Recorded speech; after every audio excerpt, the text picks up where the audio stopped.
the largest company in the world now that does what we do. We have worked in 28 different countries. We do as much international as we do domestically at this point.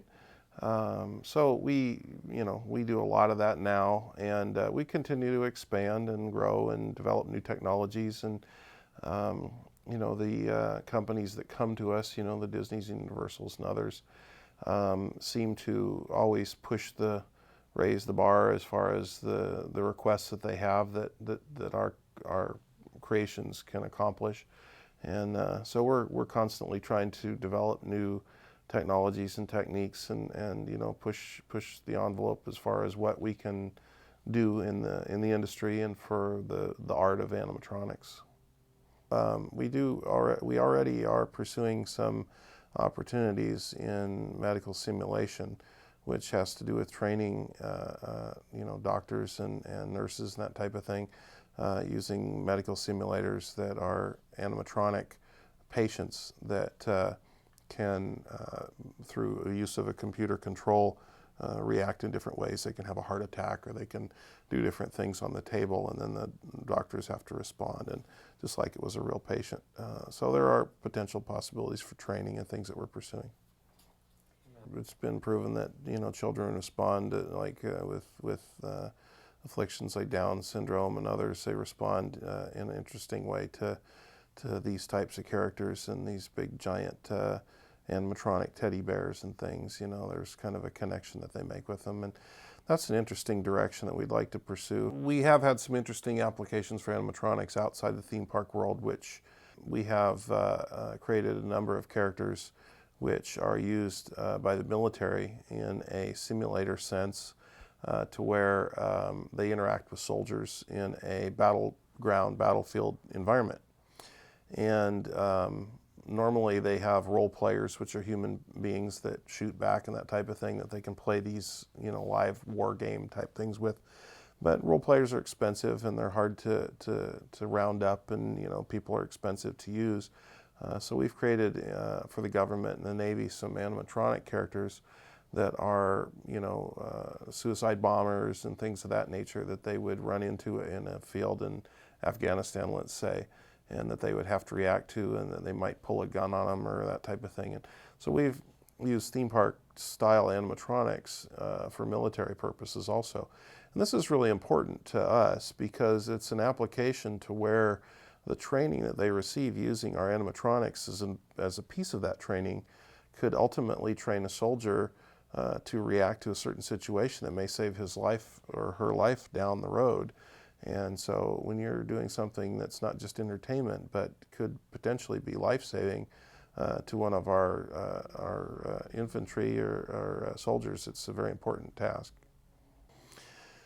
Well, I think that I have somehow, that trip to Disneyland created kind of a tunnel vision, and I could only see, doing this one thing very clearly. And I'm not sure what a person's makeup is that causes that to happen. I think that, I was very fortunate in that I landed on something that I was that passionate about and that I wanted to do the rest of my life. And, it's unfortunate, but I think a lot of people don't. And, I know people who are 65 years old that don't know what they want to do when they grow up, and they never will. I think that because I would live my passion, and I think that's the whole point. I think, to focus on something and live your passion, that's living your dream, and that's what I've done. One day I was in my junior high school class, I don't recall which one, but I got a call slip to the principal's office, and that wasn't unusual because I was getting called there all the time, it seemed like. But this one I went and found out that some promotion director from a local mall had called.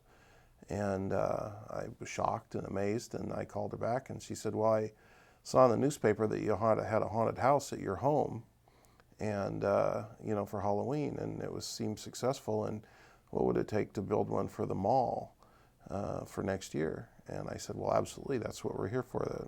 Garner Holt Productions can help you build a haunted house for your mall. And so I asked my mom and dad to buy me a suit, a business suit, a three-piece suit, and it was a gray suit. We went down, and they were nice enough to buy me this suit, and I went to I went to the Goodwill and I found an old briefcase for a couple dollars, and I wanted to represent myself as much as a businessman as I could, and I walked into the mall promotion office and I negotiated a haunted house. My mom actually had to drive me there because I wasn't driving at that point. But you know, I came out and I had sold them a haunted house that I was going to build in a trailer. I suggested building it in a trailer and pulling it into the mall. I knew a neighbor had an old burned out construction trailer that I could build it in. And so my parents, I think at that point thought, wow, this is getting a little dangerous here. You know, the kid's selling stuff to malls and has to build a haunted house in a trailer now. And so I think they were a little concerned at first, but I told them I could do it, and I just forged ahead and, you know, eventually got done. That was the beginning of Garner Holt Productions. High school was kind of interesting. I was a really good student in the areas that I thought applied to the business that I wanted to do. Wasn't as good in other subjects. I talked my science teachers or my shop teachers into letting me work on my projects. So the drafting teacher, I would go in and I would do drafting, not on the school projects that everyone else was doing, but I would do the things on my figures because they were more complex than what the other kids were drawing. So they didn't have a problem with that. An electronics teacher let me build some electronic controls in that class, and so, you know, various other teachers would allow me to do some of my projects after I went and showed them the plans and convinced them that could I use the school equipment to build the things that I was doing. So it was very helpful, and the teachers were very supportive of me trying to do the things that I wanted to do.